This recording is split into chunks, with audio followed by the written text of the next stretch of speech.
So there are many different modes on a Canon camera, and on mine, today we're here to talk about some of the most important and basic modes on this camera. So one of the most relevant and basic ones is the manual mode. So the manual mode is when you can affect any of the settings or things on the camera.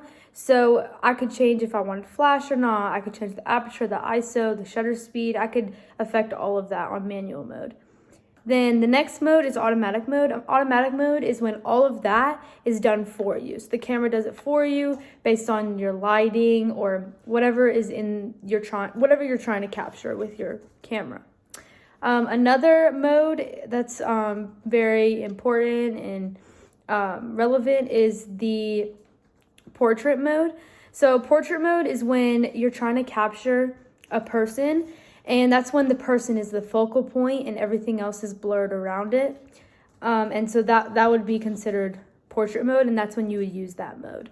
Another one is landscape mode, and landscape mode is when you're trying to get a wider view of whatever you're trying to capture. So if you're trying to capture, a picture of the beach, that would be landscape mode, or a picture of the woods, you would want that as landscape mode. And then another one is sports mode.